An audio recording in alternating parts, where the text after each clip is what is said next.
आप सबका स्वागत है डीपर लाइफ बाइबल चर्च के बाइबल अध्ययन में यीशु मसीह के नाम से।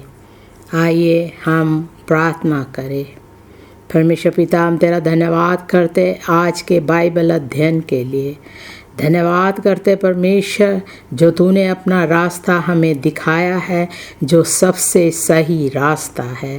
प्रार्थना करते परमेश्वर, तू अपने प्रेम में हमें स्थिर कर। परमेश्वर, हमारे हृदय में तेरे प्रेम को भर, ताकि हम कलीसिया में हो, घर पर हो, बाहर हो, हर समय हम परमेश्वर के प्रेम में हो करके रहने वाले हो। यीशु मसीह के नाम से प्रार्थना करते परमेश्वर कि हम कभी भी नहीं भूलेंगे जो तूने हमारे लिए किया है।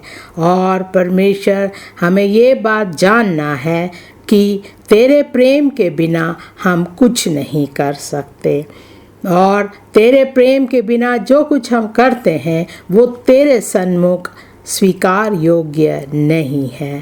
प्रार्थना करते परमेश्वर, हर समय तेरा प्रेम हमारे हृदय में हो और तू हमारे हृदय को नियंत्रण में रख। यीशु मसीह के नाम से हमारी सहायता कर परमेश्वर, ताकि हम उस सिद्ध रास्ते पर, उस सही रास्ते पर जीवन भर चलेंगे। यीशु मसीह के नाम से धन्यवाद करते परमेश्वर, तूने हमारी प्रार्थना सुनी। प्रभु यीशु मसीह के नाम से मांगते हैं, आमीन। आज हम सीखेंगे पहला कुरिन्थियों 13वें अध्याय का पहले वाक्य से तीसरे वाक्य तक। पहला कुरिन्थियों 13वां अध्याय पहले वाक्य से तीसरे वाक्य तक। यदि मैं मनुष्यों और स्वर्गदूतों की बोलियां बोलूं और प्रेम ना रखूं, तो मैं ठनठनाता हुआ पीतल और झनझनाती हुई झांझ हूँ। और यदि मैं भविष्यवाणी कर सकूं और सब भेदों और सब प्रकार के ज्ञान को समझूं, और मुझे यहाँ तक पूरा विश्वास हो कि मैं पहाड़ों को हटा दूं, परंतु प्रेम ना रखूं, तो मैं कुछ भी नहीं।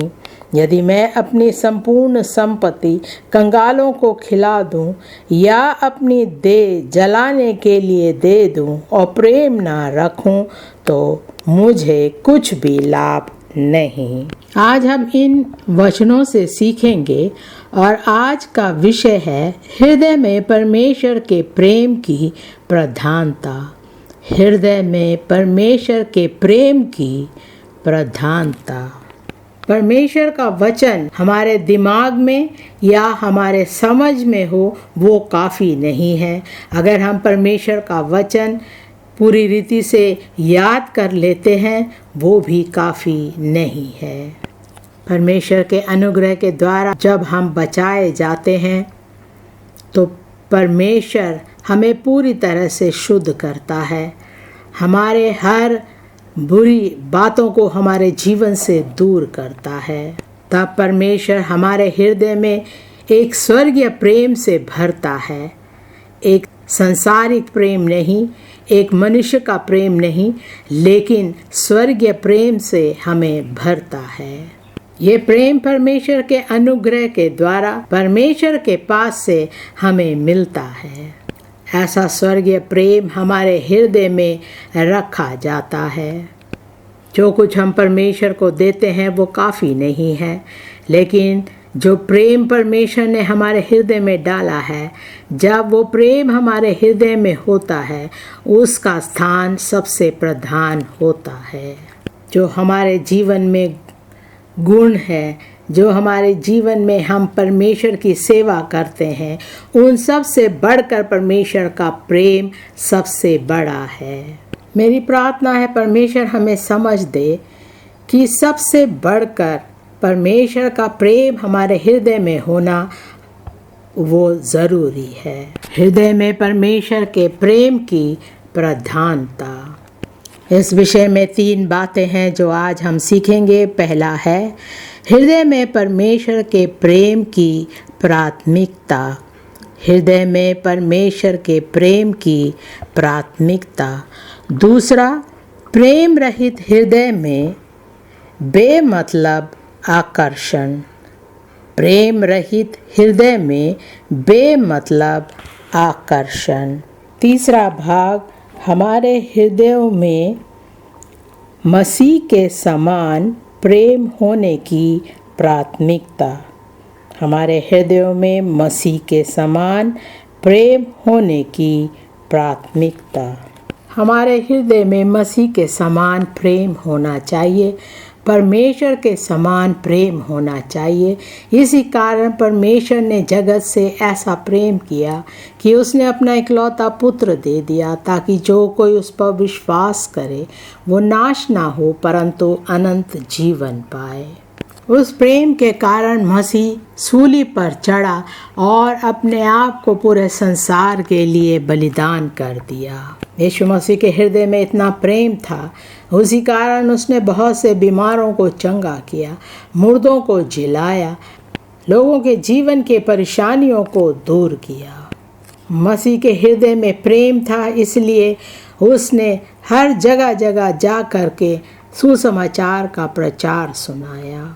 इसी प्रकार अगर हम मसीह समान है, अगर हमारे हृदय में परमेश्वर के समान प्रेम है, तो हम भी मसीह के समान जिएंगे। पहले भाग में आएंगे, हृदय में परमेश्वर के प्रेम की प्राथमिकता। हृदय में परमेश्वर के प्रेम की प्राथमिकता हम पढ़ेंगे 1 कुरिन्थियों 13वें अध्याय का पहला वाक्य। 1 कुरिन्थियों 13वां अध्याय उसका पहला वाक्य। यदि मैं मनुष्यों और स्वर्गदूतों की बोलियां बोलूं और प्रेम न रखूं, तो मैं ठनठनाता हुआ पीतल और झनझनाती हुई झांझ हूँ। जहाँ पर पौलुस परमेश्वर के प्रेम के बारे में बता रहा है, जो सबसे उत्तम मार्ग है, वो कहता है यदि मैं मनुष्यों और स्वर्गदूतों की बोलियां बोलूं और प्रेम ना रखूं, तो मैं ठनठनाता हुआ पीतल और झनझनाती हुई झांझ हूँ। अगर मैं एक पासवान हूँ, एक प्रचारक हूँ, कलीसिया में परमेश्वर का वचन लोगों को सुनाता हूँ, बाहर जाके सुसमाचार का प्रचार करता हूँ, और मुझ में अगर प्रेम नहीं है तो कुछ भी नहीं। पहले भाग में हम 3 बातें देखेंगे। पहली बात, पवित्र हृदय में परमेश्वर के प्रेम का अधिकार। पवित्र हृदय में परमेश्वर के प्रेम का अधिकार। दूसरी बात, उद्देश्यपूर्ण हृदय में परमेश्वर के प्रेम की प्रमुखता। उद्देश्यपूर्ण हृदय में परमेश्वर के प्रेम की प्रमुखता। तीसरी बात, शांतिपूर्ण हृदय में परमेश्वर के प्रेम की अनुभूति। शांतिपूर्ण हृदय में परमेश्वर के प्रेम की अनुभूति। एक झगड़ालू हृदय में परमेश्वर का प्रेम नहीं होता। जब हम परमेश्वर के साथ शांतिपूर्वक रहते हैं, परमेश्वर का अनुग्रह हम में होता है, तो परमेश्वर का प्रेम हमारे जीवन में होता है। दूसरों के साथ हम शांतिपूर्वक रहते हैं तो परमेश्वर का प्रेम हमारे हृदय में होता है। पहले भाग में पहली बात, पवित्र हृदय में परमेश्वर के प्रेम का अधिकार।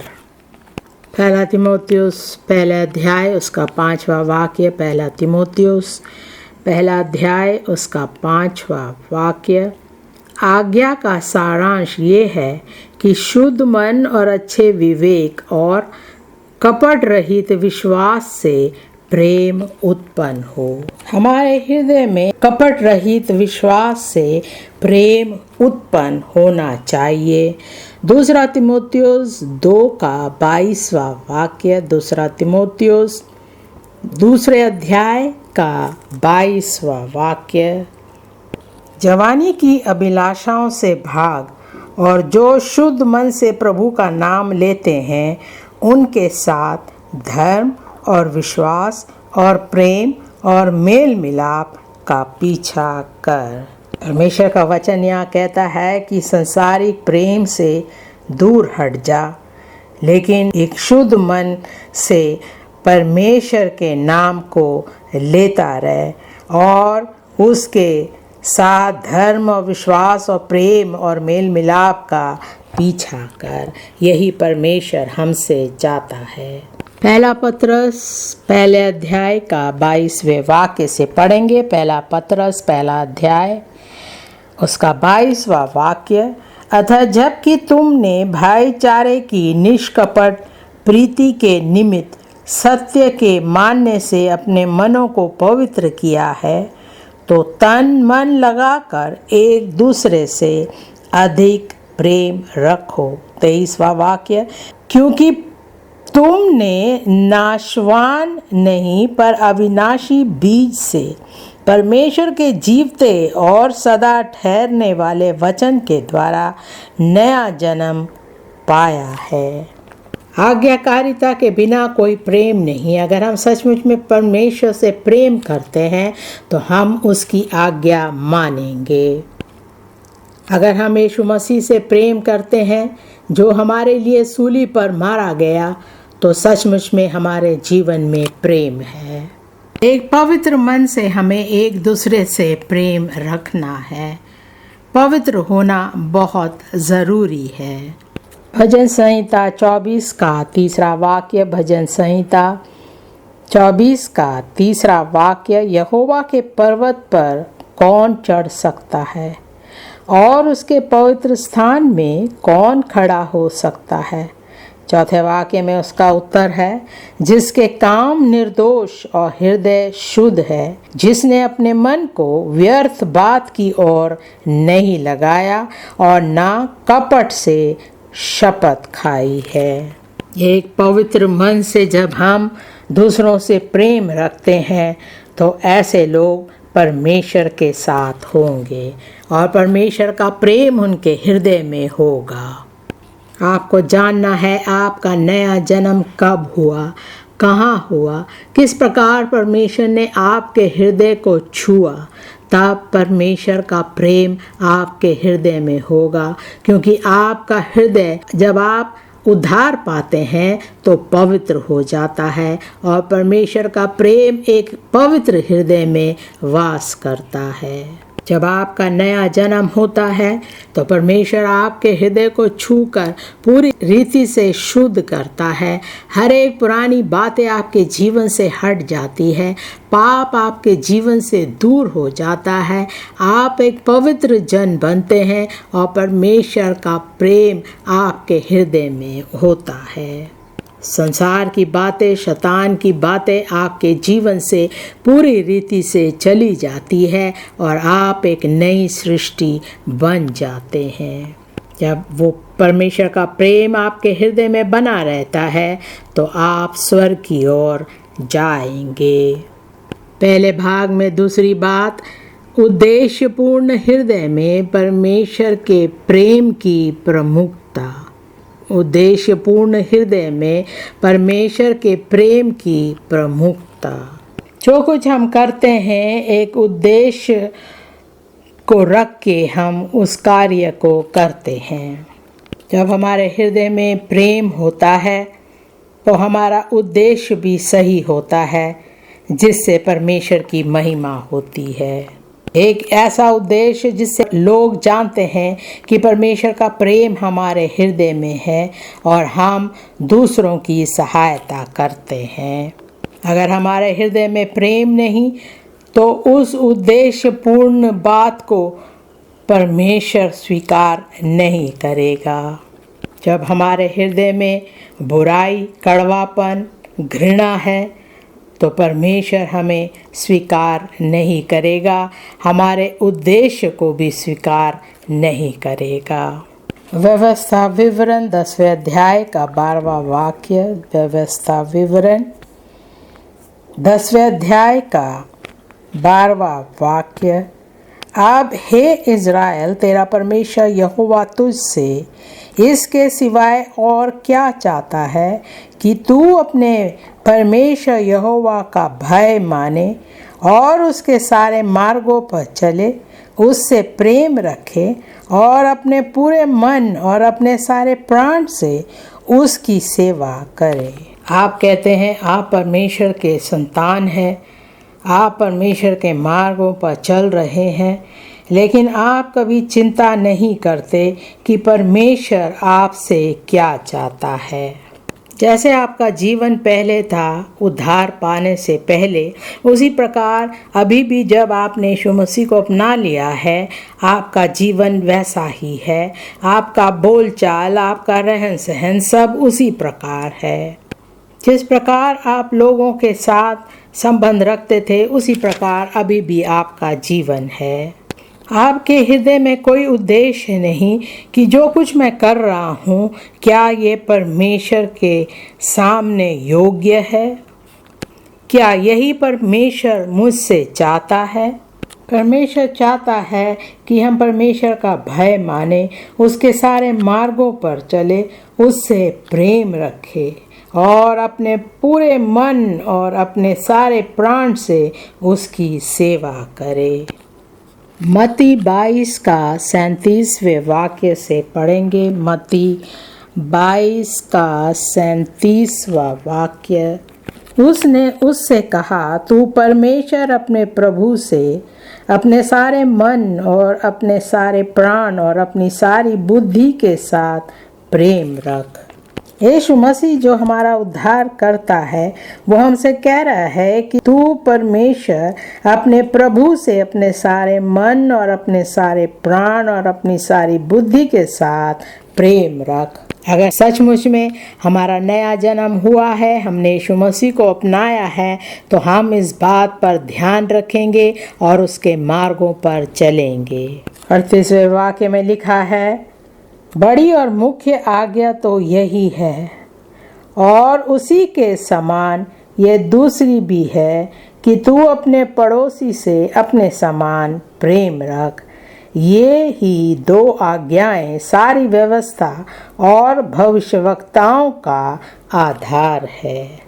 अगर हम परमेश्वर की पहली आज्ञा नहीं मानते कि हमें पूरे दिल से, तन से, मन से परमेश्वर की आराधना करनी है, उसकी सेवा करनी है, तो बाद में हम जो कुछ भी करते हैं वो हमारे लिए बेकार हो जाता है। परमेश्वर की दूसरी आज्ञा है कि हमें अपने पड़ोसी से अपने समान प्रेम रखना है। अपने पति पत्नी सबसे अपने समान प्रेम रखना है। अपने शत्रु से भी अपने समान प्रेम रखना है। लिखा है, यही 2 आज्ञाएं हैं जो सारी व्यवस्था और भविष्यवक्ताओं का आधार है। पहले भाग में तीसरी बात, शांतिपूर्ण हृदय में परमेश्वर के प्रेम की अनुभूति। शांतिपूर्ण हृदय में परमेश्वर के प्रेम की अनुभूति। कुलसियों 3 का 14वें वाक्य से पढ़ेंगे। कुलसियों 3 का 14वां वाक्य। इन सब के ऊपर प्रेम को जो सिद्धता का कटिबंध है बांध लो। 15वां वाक्य, मसीह की शांति जिसके लिए तुम एक देह होकर बुलाए भी गए हो, तुम्हारे हृदय में राज करे और तुम धन्यवादी बने रहो। हमारे हृदय में प्रेम होना चाहिए, उसी से हम सिद्ध रहते हैं। इस प्रकार हम वस्त्र पहनते हैं और लोग उसे देखते हैं, उसी प्रकार हमारे हृदय में प्रेम होना चाहिए जो दूसरों को दिखाई दे। हमें कभी भी ऐसा नहीं कहना है कि मैं बदला लूँगा। इसका मतलब आपके हृदय में परमेश्वर का प्रेम नहीं है। फिर सचमुच में आप परमेश्वर के मार्गों पर नहीं चल रहे हैं और उसके वचनों के अनुसार नहीं चल रहे हैं। आप एक सच्चे मसीही नहीं हैं। मसीह की शांति हमारे हृदय में राज्य करनी चाहिए। कोई आपके बारे में कुछ कहता है तो आप खड़े होकर लड़ने लग जाते हैं। मसीह की शांति आपके जीवन में नहीं है। ऐसा नहीं करना है। मसीह की शांति हमारे हृदय में राज्य करे। मसीह का प्रेम भी आपके हृदय में नहीं है। फिलिपियों 4 अध्याय उसके 7वें वाक्य से पढ़ेंगे। फिलिपियों 4 अध्याय उसके 7वें वाक्य से पढ़ेंगे। तब परमेश्वर की शांति जो सारी समझ से परे है तुम्हारे हृदय और तुम्हारे विचारों को मसीह यीशु में सुरक्षित रखेगी। जो कुछ हमारे साथ होता है, परमेश्वर की शांति हमारे हृदय में बनी रहनी चाहिए। हमें ये नहीं कहना है कि अगर मैं चुप रह गया तो वो मुझसे बदला लेगा या वो मुझसे और लड़ने आएगा, इसलिए मैं उसे दिखाना चाहता हूँ कि मैं भी उससे लड़ सकता हूँ। ऐसा एक मसीह का जीवन नहीं होना चाहिए। हमें शांतिपूर्वक उससे बातें करनी चाहिए। लोग परमेश्वर का प्रेम आपके हृदय में देखेंगे, वो जानेंगे कि इसी कारण आप शांतिपूर्वक उससे बातें कर रहे हैं। 8वां वाक्य, इसलिए हे भाइयों, जो बातें सत्य है और जो बातें आदरणीय है और जो बातें उचित है और जो बातें पवित्र है और जो बातें सुहावनी है और जो बातें मनभावनी है, अर्थात जो भी सद्गुण और प्रशंसा की बातें हैं, उन पर ध्यान लगाया करो। 9वां वाक्य, जो बातें तुमने मुझसे सीखी और ग्रहण की और सुनी और मुझ में देखी, उन्हीं का पालन किया करो, तब परमेश्वर जो शांति का सोता है तुम्हारे साथ रहेगा। जब परमेश्वर की शांति हमारे हृदय में है तो परमेश्वर हर बातों पर नियंत्रण करेगा। मेरी प्रार्थना है कि परमेश्वर आपके हृदय में बहुतायत की शांति बनाए रखेगा, यीशु मसीह के नाम से। हम दूसरे भाग में जाएंगे, प्रेम रहित हृदय में बेमतलब आकर्षण। प्रेम रहित हृदय में बेमतलब आकर्षण। प्रेम आत्मा का फल है। अगर किसी के हृदय में प्रेम नहीं तो आत्मा का फल भी नहीं है, उसका कोई मतलब नहीं। 1 कुरिन्थियों 13वें अध्याय का 1 वाक्य, यदि मैं मनुष्यों और स्वर्गदूतों की बोलियां बोलूं और प्रेम ना रखूं तो मैं ठनठनाता हुआ पीतल और झनझनाती हुई झांझ हूँ। जब हम यीशु मसीह को अपनाते हैं, हमारा जीवन बदल जाता है। हम एक नई सृष्टि बन जाते हैं और परमेश्वर हमें सामर्थ देता है। फिर पवित्र आत्मा के फल हमारे जीवन में आ जाते हैं और कई बार हमें देखने को मिलता है कि जब परमेश्वर की सामर्थ हम में आती है तो हम महान कार्य करते हैं, लेकिन हमारे हृदय में घमंड की भावना आ जाती है।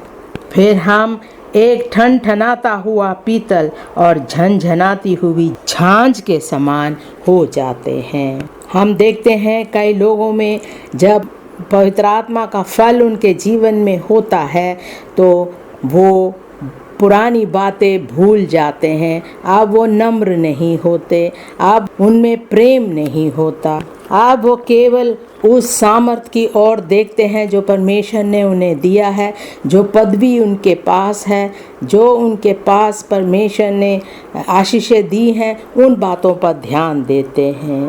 दूसरे वाक्य में, और यदि मैं भविष्यवाणी कर सकूं और सब भेदों और सब प्रकार के ज्ञान को समझूं और मुझे यहाँ तक पूरा विश्वास हो कि मैं पहाड़ों को हटा दूं, परंतु प्रेम ना रखूं तो मैं कुछ भी नहीं। कलीसिया में उस व्यक्ति की ओर बड़ी आदर से देखा जाता है।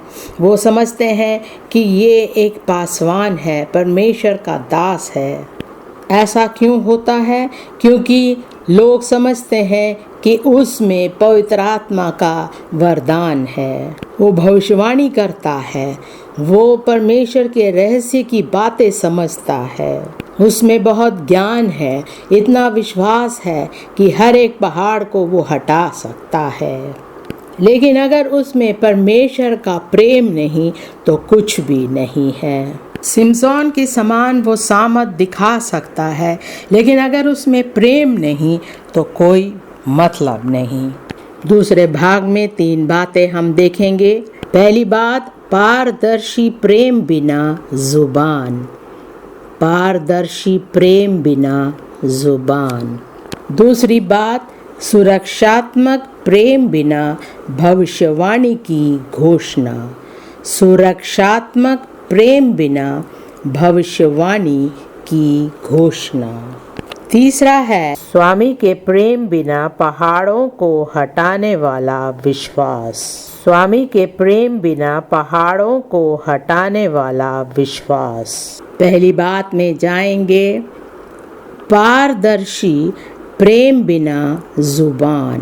पारदर्शी प्रेम बिना जुबान।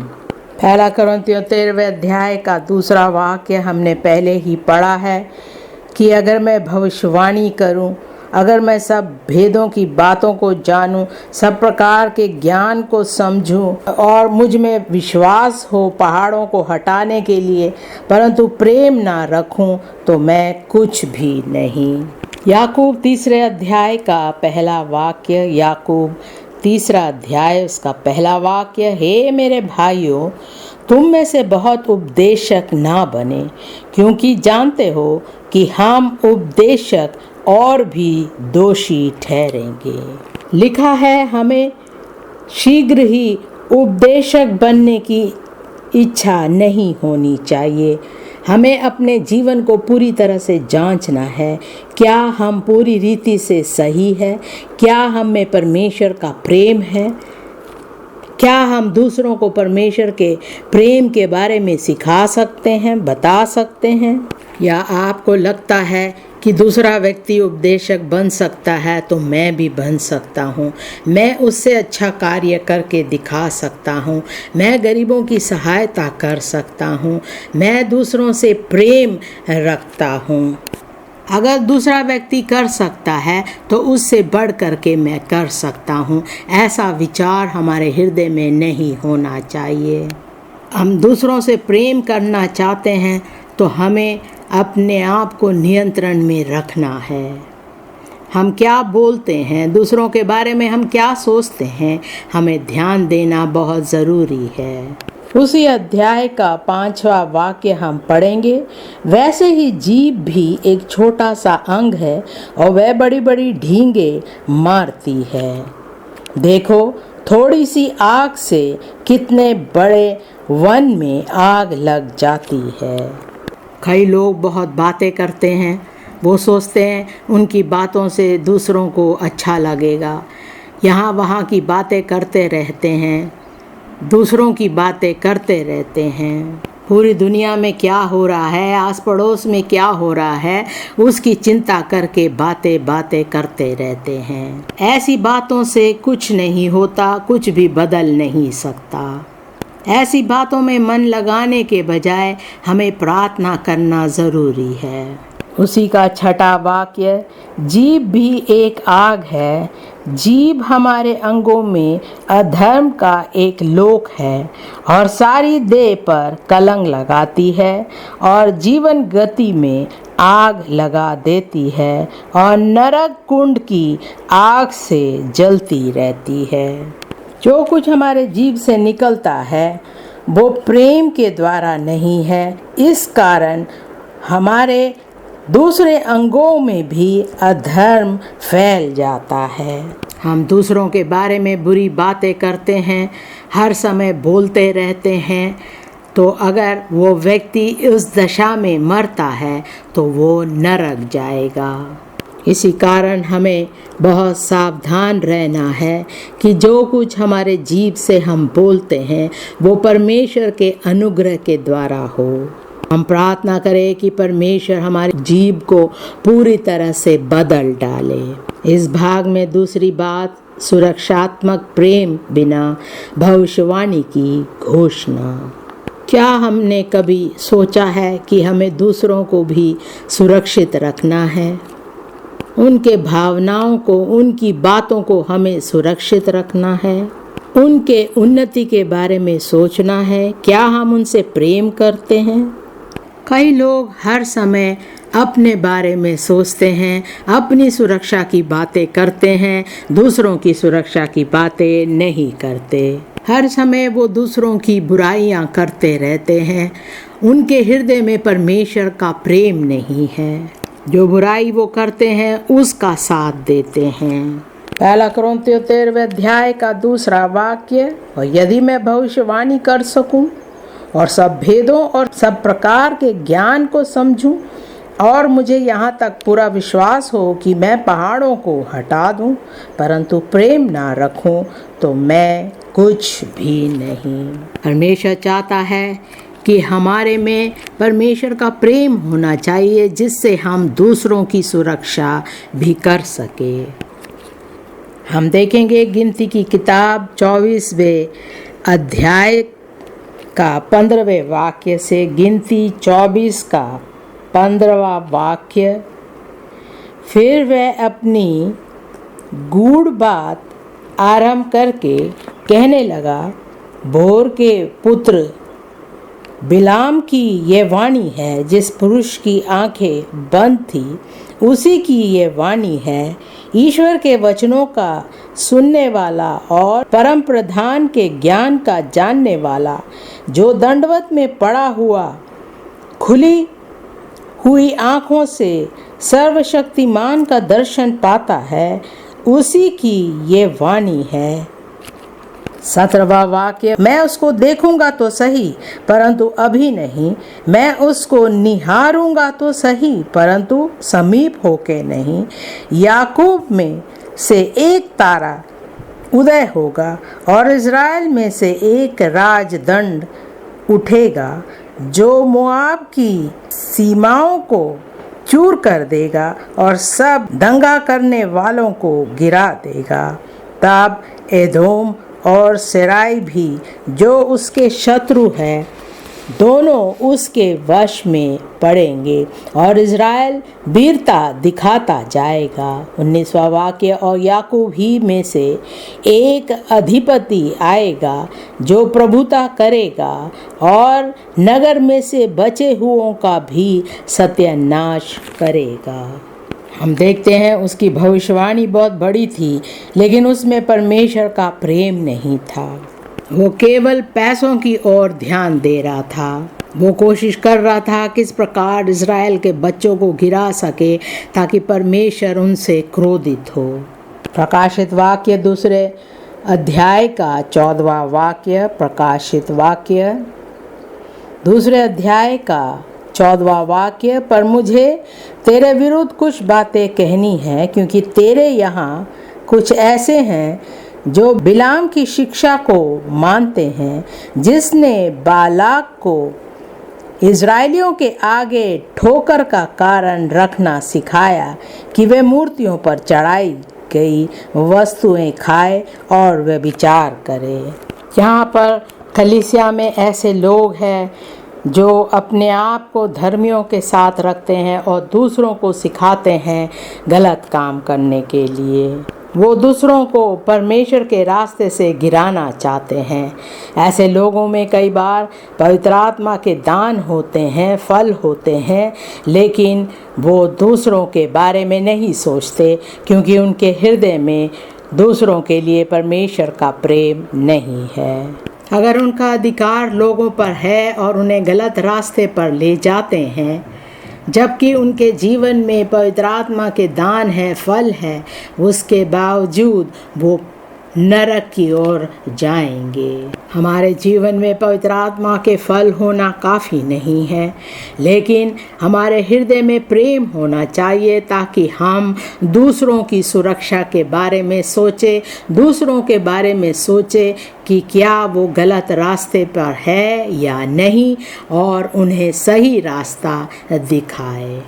मत्ती 7वें अध्याय का 21वें वाक्य से पढ़ेंगे। मत्ती 7वां अध्याय 21वां वाक्य, जो मुझसे हे प्रभु कहता है, उनमें से हर एक स्वर्ग के राज्य में प्रवेश ना करेगा, परंतु वही जो मेरे स्वर्गीय पिता की इच्छा पर चलता है। 22वां वाक्य, उस दिन बहुत से लोग मुझसे कहेंगे, हे प्रभु, क्या हमने तेरे नाम से भविष्यवाणी नहीं की, और तेरे नाम से दुष्ट आत्माओं को नहीं निकाला, और तेरे नाम से बहुत से आश्चर्य कर्म नहीं किए? तब मैं उनसे खुलकर कह दूंगा, मैंने तुमको कभी नहीं जाना। हे कुकर्म करने वालों, मेरे पास से चले जाओ। स्वर्गीय पिता की इच्छा क्या है कि हम परमेश्वर को पूरे तन मन से, दिल से उसकी सेवा करें, उससे प्रेम करें और अपने पड़ोसी से अपने समान प्रेम करें, दूसरों की चिंता करें, दूसरों के सुरक्षा के बारे में सोचें। दूसरे भाग की तीसरी बात, स्वामी के प्रेम बिना पहाड़ों को हटाने वाला विश्वास। स्वामी के प्रेम बिना पहाड़ों को हटाने वाला विश्वास। बहुत से लोग चाहते हैं कि उनके हृदय में परमेश्वर के लिए बहुत विश्वास हो ताकि वो महान कार्य कर सके, पहाड़ों को अपने जीवन से, दूसरों के जीवन से हटा सके, दूसरों को छुटकारा दिला सके, चंगाई दिला सके और बहुत सी परेशानियों का अंत कर सके। लेकिन परमेश्वर कहता है वो काफ़ी नहीं है। आपका उद्देश्य क्या है? क्या आपके हृदय में परमेश्वर का प्रेम है? आप उपवास रखकर प्रार्थना करते कि परमेश्वर मेरे विश्वास को बढ़ा, पर क्या आपके हृदय में परमेश्वर का प्रेम है? आप में परमेश्वर का प्रेम नहीं। आप दूसरों की सुरक्षा, दूसरों की चिंता नहीं करते हैं। विश्वास से बढ़कर जो प्रेम आपके हृदय में होना चाहिए, उसके लिए आप प्रार्थना क्यों नहीं करते? हम कुछ भी करें, जितना भी विश्वास हम में हो, जितनी भी प्रार्थना हम करते हैं, लेकिन अगर हम में परमेश्वर का प्रेम नहीं है तो कुछ भी नहीं। आप में विश्वास है लेकिन परमेश्वर का प्रेम नहीं। प्रार्थना के द्वारा आप बहुत कुछ पा सकते हैं लेकिन परमेश्वर का प्रेम नहीं है। अगर आप पहाड़ों को भी हटा सकते हैं और प्रेम नहीं रखते तो कुछ भी नहीं। यूहन्ना 14 का 15वां वाक्य, यूहन्ना 14वें अध्याय का 15वां वाक्य, यदि तुम मुझसे प्रेम रखते हो तो मेरी आज्ञाओं को मानोगे। अगर सचमुच में हमारे हृदय में परमेश्वर का प्रेम है तो हम परमेश्वर की आज्ञाओं को मानेंगे। उसी अध्याय का 23वां वाक्य, यूहन्ना 14 का 23, यीशु ने उसको उत्तर दिया, यदि कोई मुझसे प्रेम रखेगा तो वह मेरे वचन को मानेगा और मेरा पिता उससे प्रेम रखेगा और हम उसके पास आएंगे और उसके साथ वास करेंगे। क्या आप ऐसी बातों पर ध्यान देते हैं? क्या आप परमेश्वर के वचनों को मानने के लिए तैयार है? कई बार जब हम मुश्किलातों का सामना करते हैं, सताव का सामना करते हैं, जब हमारे शत्रु हम पर पत्थर फेंकते हैं, तो क्या हम यीशु मसीह के वचनों पर ध्यान देते हैं? परमेश्वर कहता है हर समय हमें आनंदित रहना है, सताव के समय भी हमें प्रसन्न होना है, क्योंकि हमारा प्रतिफल हमें स्वर्ग में मिलेगा। यही परमेश्वर का वचन कहता है, यदि कोई मुझसे प्रेम रखेगा तो वह मेरे वचन को मानेगा और मेरा पिता उससे प्रेम रखेगा और हम उसके पास आएंगे और उसके साथ वास करेंगे। उसी का 24वां वाक्य, जो मुझसे प्रेम नहीं रखता मेरे वचन नहीं मानता और जो वचन तुम सुनते हो वह मेरा नहीं वरन पिता का है जिसने मुझे भेजा। यीशु मसीह के नाम से हम बहुत से कार्य करते हैं, दूसरों के लिए प्रार्थना करते हैं, प्रचार करते हैं, लेकिन अगर हम उसके वचनों को नहीं मानते तो हम पिता के वचनों को भी नहीं मानते। हम बड़ी बड़ी बातें करते हैं, परमेश्वर का वचन सुनाते हैं, लेकिन हम सचमुच में परमेश्वर से प्रेम नहीं रखते। हम केवल दूसरों से कुछ पाना चाहते हैं। जो मुझसे प्रेम नहीं रखता वह मेरे वचन नहीं सुनता और जो वचन तुम सुनते हो वह मेरा नहीं वरन पिता का है जिसने मुझे भेजा। पहला कुरिन्थियों 13वां अध्याय उसका 3रा वाक्य। पहला कुरिन्थियों 13वां अध्याय उसका 3रा वाक्य, यदि मैं अपनी संपूर्ण संपत्ति कंगालों को खिला दूं या अपनी देह जलाने के लिए दे दूं और प्रेम ना रखूं तो मुझे कुछ भी लाभ नहीं। कई बार जब दूसरे लोग अच्छे काम करते हैं हम उन्हीं के तरह करना चाहते हैं, लेकिन जब हम वो कार्य करते हैं हमारे कार्य में कोई प्रेम नहीं दिखाई देता। पुरानी कलीसिया के लोगों ने अपना बहुत कुछ बेचकर दूसरों की सहायता के लिए दे दिया था। अगर हम कहें प्रेरितों के काम 2 अध्याय और 4 अध्याय में लोगों ने ऐसी सहायता करी थी, अब हम भी करेंगे, लेकिन उस कार्य में कोई प्रेम दिखाई नहीं देता। शद्रक, मेशक और अबेदनगो ने राजा की बातों को नहीं माना। उसने कहा कि उस मूर्ति के सामने दंडवत करो, लेकिन वो अपने सच्चे परमेश्वर से प्रेम करते थे, इसी कारण उन्होंने मूर्ति के सामने दंडवत नहीं किया। इन लोगों का उद्धार हुआ, शुद्धिकरण हुआ और पूरे दिल से ये परमेश्वर से प्रेम करते थे, यहाँ तक कि वो आग में डाले गए लेकिन फिर भी वो परमेश्वर की स्तुति आराधना करते रहे। लेकिन कोई अगर धर्म के कारण अपने आप को जला देता है या दूसरे उसे जला देते हैं तो उससे वो स्वर्ग नहीं जा सकता। हमारे हृदयों में मसीह के समान प्रेम होने की प्राथमिकता। इस भाग में हम 3 बातें देखेंगे। पहली बात, उद्धार के अनुग्रह बिना बलिदान देने की अपर्याप्तता। उद्धार के अनुग्रह के बिना बलिदान देने की अपर्याप्तता। दूसरी बात, छुटकारे के माध्यम से जन्म के बिना धर्म के लिए जलने का उलझाव।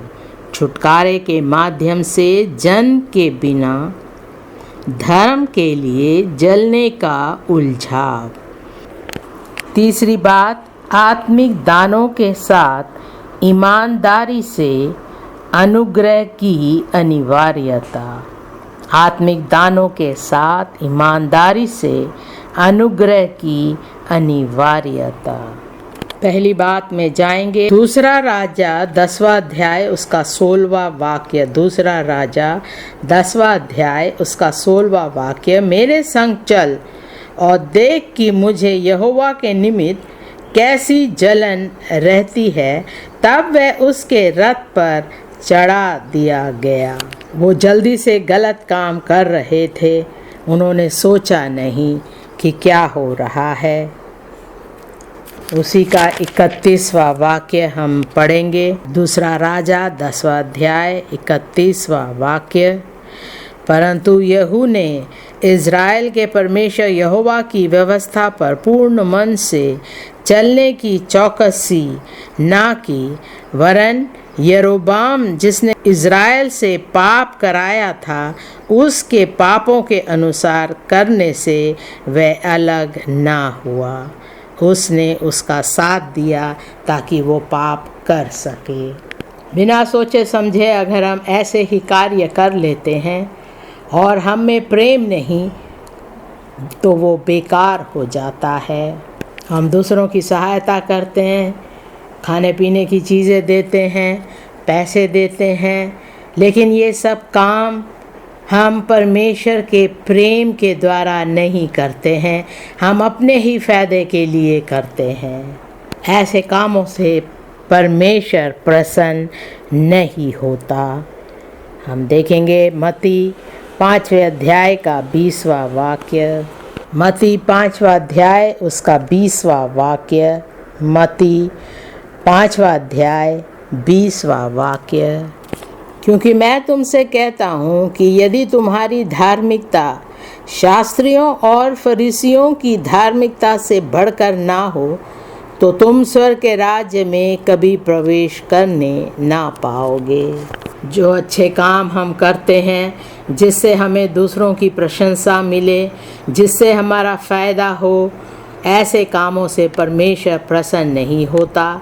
ऐसे काम हम अपने दिल में परमेश्वर के प्रेम में हो कर के नहीं करते हैं। दूसरी बात, छुटकारे के माध्यम से जन्म के बिना धर्म के लिए जलने का उलझाव। यूहन्ना 3 अध्याय का 3 वाक्य। यूहन्ना 3 अध्याय उसका 3 वाक्य। यीशु ने उसको उत्तर दिया, मैं तुझसे सच सच कहता हूँ, यदि कोई नए सिरे से ना जन्मे तो परमेश्वर का राज्य देख नहीं सकता। अगर किसी का नया जन्म नहीं हुआ, परमेश्वर का प्रेम उसके हृदय में नहीं है, लेकिन उसके पास बहुत पैसा है, वो आता है कलीसिया में, देखता है जिनके जीवन में ज़रूरतें हैं, वो उन्हें पूरा करना चाहता है, ऐसे काम से परमेश्वर प्रसन्न नहीं होता। पहले उसे अपना हृदय यीशु मसीह को देना है, यीशु मसीह को अपना उद्धारकर्ता मानना है, फिर दूसरों की सहायता करनी चाहिए अगर उसके हृदय में परमेश्वर का प्रेम है। हर समय हम यहाँ वहाँ जाते हैं, परमेश्वर के लिए कार्य करते हैं, लेकिन हमारा नया जन्म नहीं हुआ, हमने यीशु मसीह को नहीं अपनाया, परमेश्वर का प्रेम हमारे जीवन में नहीं है, तो ये सब बातें बेकार हो जाती हैं। हम देखेंगे 5वां वाक्य उसी का, यूहन्ना 3 का 5वां वाक्य। यीशु ने उत्तर दिया, मैं तुझसे सच सच कहता हूँ, जब तक कोई मनुष्य जल और आत्मा से ना जन्मे तो वह परमेश्वर के राज्य में प्रवेश नहीं कर सकता। हमेशा जब हम दूसरों की सहायता करते हैं, ईमानदारी से करें। जब परमेश्वर का अनुग्रह आपके साथ होता है, उसके बाद जो आप दूसरों की सहायता करते हैं वो परमेश्वर के सामने स्वीकार योग्य होता है। बिना परमेश्वर के अनुग्रह से अगर हम कुछ करते हैं दूसरों के लिए, तो हम उन्हें जाने अनजाने में दबा कर रखते हैं। हम केवल पदवी के लिए, लोगों की प्रशंसा के लिए कोई कार्य ना करें। जो भी कुछ हम करते हैं परमेश्वर के अनुग्रह के अनुसार ईमानदारी से अपने हृदय में परमेश्वर के प्रेम के द्वारा दूसरों की सहायता करें। पहला पतरस 4 अध्याय उसका 10वां और 11वां वाक्य। पहला पतरस 4 अध्याय 10 और 11वां वाक्य। जिसको जो वरदान मिला है वह उसे परमेश्वर के नाना प्रकार के अनुग्रह के भले भंडारियों के समान एक दूसरे की सेवा में लगाए। 11वां वाक्य, यदि कोई बोले तो ऐसा बोले मानो परमेश्वर का वचन है, यदि कोई सेवा करे तो उस शक्ति से करे जो परमेश्वर देता है, जिससे सब बातों में यीशु मसीह के द्वारा परमेश्वर की महिमा प्रकट हो। महिमा का साम्राज्य युगान युग उसी का है। आमीन। जो कुछ हम करते हैं परमेश्वर के महिमा के लिए करें। हम दूसरों से घृणा नहीं कर सकते, हम दूसरों को अपने अधीन नहीं दबा सकते, हम दूसरों पर बुरे काम नहीं कर सकते। जो भी कुछ हम करते हैं परमेश्वर की महिमा के लिए करें। इफिसियों 4 अध्याय उसका 7वां वाक्य। इफिसियों 4 अध्याय उसका 7वां वाक्य। पर हम में से हर एक को मसीह का दान के परिमाण के अनुसार अनुग्रह मिला है। उसी का 11वां वाक्य। उसने कुछ को प्रेरित नियुक्त करके और कुछ को भविष्यवक्ता नियुक्त करके और कुछ को सुसमाचार सुनाने वाले नियुक्त करके और कुछ को रखवाले और उपदेशक नियुक्त करके दे दिया। 12वां वाक्य, जिससे पवित्र लोग सिद्ध हो जाए और सेवा का काम किया जाए और मसीह की देह उन्नति पाए, जब तक कि हम सब के सब विश्वास और परमेश्वर के पुत्र की पहचान में एक ना हो जाए और एक सिद्ध मनुष्य ना बन जाए और मसीह के पूरे ढील ढोल तक ना बढ़ जाए।